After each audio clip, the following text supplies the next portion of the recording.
I was a vegetarian for a while in um, high school. I also kept kosher for a while just to really annoy my parents. And then one day I wanted, oh, I hate to even say it, a cheese whopper. And then I ate meat again. Um, and then for a little while in college, I was a vegetarian. And sort of embarrassing to say, one of the things that really made me become a vegetarian again was I had a dear friend of mine, her daughter was afraid of cows.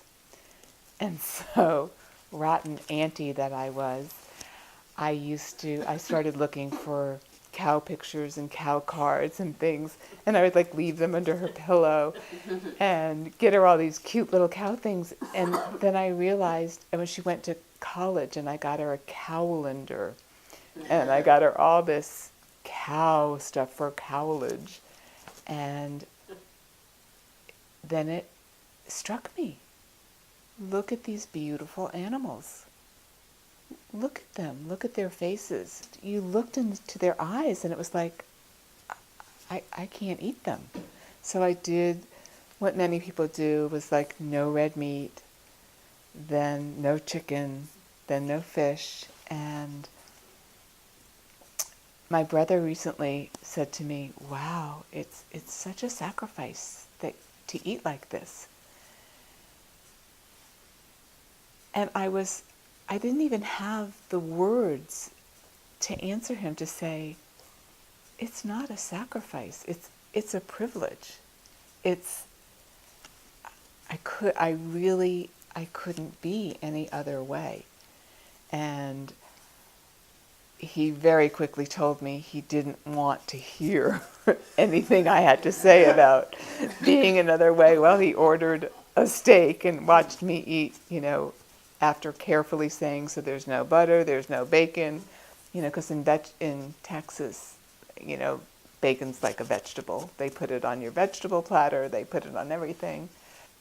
It really struck me, being around other people who just have no sense of it, how really, I think, lucky I am to be, at this point, I guess 99% vegan. And that it's not a sacrifice at all. It really is. It's a privilege, and it's really wonderful finding that community and being with other people who feel the same way. I'm the middle child of 5, and my mom did everything she could to cook as little as possible for 7 people. So we had our Mrs. Paul's fish sticks and Swanson pot pies, turkey, chicken, beef, and vegetable.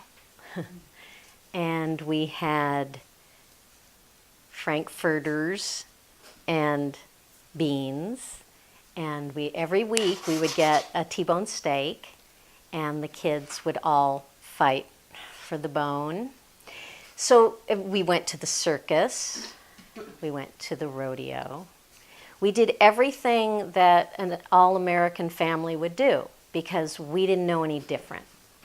And to be a vegetarian was basically to be from another planet. And when I was going to school, I did not want to be different. I wanted to fit in. So when I finally realized how animals were raised and killed, I was 33 or 34. And I went through a tremendous period of guilt. I felt absolutely horrible that I contributed to their death and their torture. My husband didn't understand really why I was so adamant. So I asked him to read the book that changed my life, which was Diet for New America. And he read probably a quarter of it. And then he put it down, and he didn't pick it up again. So when our son was born, we went through a pretty tough time in the therapist's office because I wanted to raise Charlie.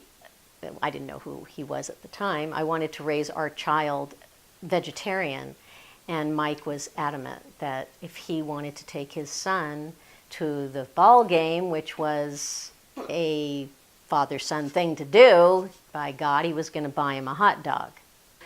We had a rough go at it, and Charlie was a vegetarian till he was 9, and then he succumbed to pressure, to the peer pressure, to pressure from his father, because we were divorced at the time, and it was just too tough for him to go to someone else's house and claim that he was a vegetarian. So that was really hard for me when he became a meat eater. I went through a very, very tough time in my heart. I still loved him, but I was very angry. So I'm here to speak for the animals. I am grateful for everyone who's on their own shifted to stop eating animals, because I can only imagine, even though I haven't had the experience, that if you're born and trained from parents and society that animals are food, you have to change your psyche to realize they're not. Potentially, for some people they are. For me in my consciousness, I never had a shift to be a vegan or vegetarian because it was just not food. It was never in our house. My parents grew up eating meat in New York and Long Island. We were one of the rare vegetarian families in the early 70s. My dad learned from the yogis about nonviolence. Before it was an issue discussed about environment, it was just to not hurt the animals and better for the health. So they raised us vegetarian. So my mom shifted to just eat fish. And by the time she was pregnant with me, no meat, no chicken, no fish. So I was born into the womb of a vegetarian at that point. And my parents haven't touched meat since, 45 years now. So I feel really grateful to the yogis and then my dad. And then because of that, my mom learned how to cook vegetarian and Jewish vegetarian holidays. And no, I've never seen meat in my house since. Ever. Actually, not since, but never was there. So anyway, my journey it wasn't a big deal. It was just people eat whatever they eat for dinner. I was vegetarian. People made fun of us and thought it was strange growing up in New York, but it didn't matter to me because it was just not food. It was an animal. So my journey was really only in the last year or two that I really felt more passionate to just first stop eating dairy, because I realized I'm doing the same thing the hunters and the meat eaters are doing by eating chickens. I've always seen the videos, but something started registering. Wow, these baby chicks are getting killed in grinders. The baby cows are getting taken from the moms, and then their veal. And why, I probably read about that. I read Diet for Numerica in the 80s or 90s when it came out, but why something clicked in the last 2 years. I was like, something just connected of, wow, I am a part of this. So I think the information's there for everyone, but there's something in our consciousness that wakes up to it when we're ready. And then basically within 2 weeks, I pretty much went vegan out of nowhere. Out of kind of nowhere, with no plan, no intent to do it, just realized the hardest thing, I thought, ooh, but the half and half in my coffee. And then I bought Trader Joe's soy creamer. I was like, it's not as good a taste. And then within 3 days, I'm like, no big deal, done. But I was only buying eggs like once or twice a year, but I still ate them out a bit. So I was already kind of almond milk, stopped buying milk like 8 years ago for the health. But it just happened like, okay, yeah, of course. Wouldn't eat animals, so I'm not going to eat dairy. But I'm not perfect now with it yet. I like 95% vegan, but not totally. I could be vegan. There's so many substitutes. It's so easy now. It's so not a big deal, like I thought 2 years ago or a year ago when I shifted. But now I'm like, it's not even a big deal. But I am still used to some attachments or cravings, which is how I can relate to people eating meat who grew up with it, who now eat some meat but shifting. It's kind of what I have to deal with the dairy.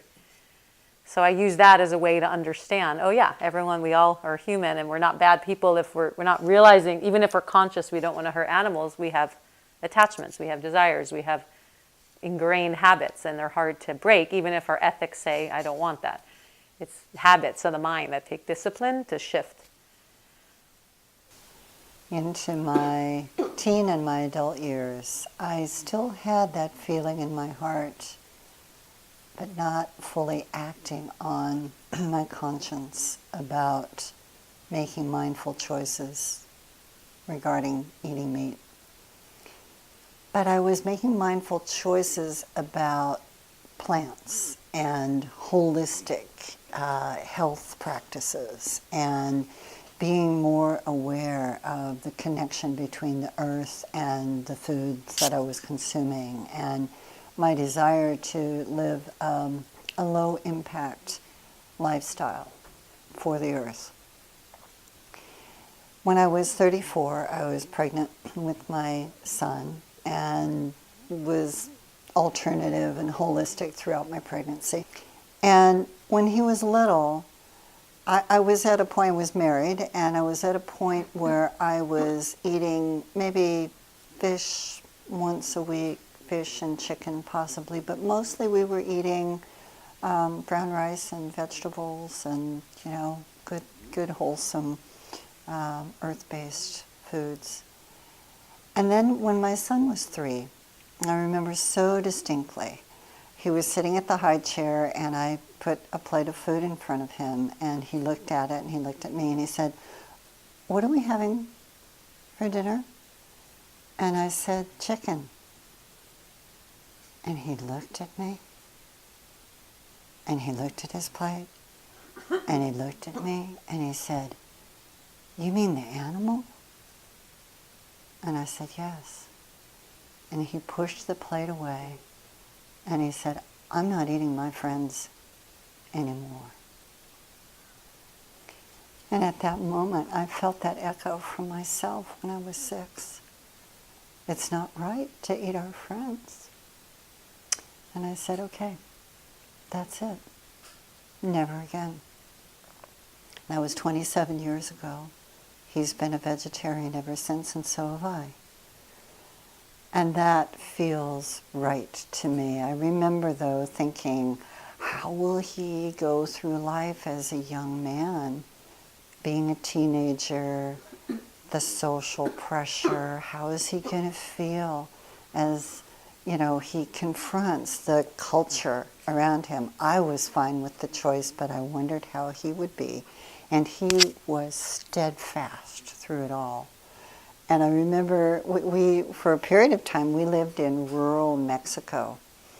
His dad, myself, and our son. And Kelsey was just turning 5 when we moved to Mexico. And we lived in a semi-communal situation. My son mastered the Spanish language. He's 5 years old. Mastered the Spanish language enough to be able to ask the kitchen staff when they would bring vegetarian food for him, the soup, he would ask, is it vegetarian? And they would all say, oh, yes, yes, yes.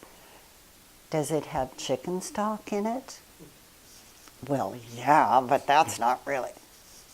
Not eating it. I mean, it was so clear to me that it was a soul-guided choice for him. And he was just, his boundaries were set and clear. He's not eating animals.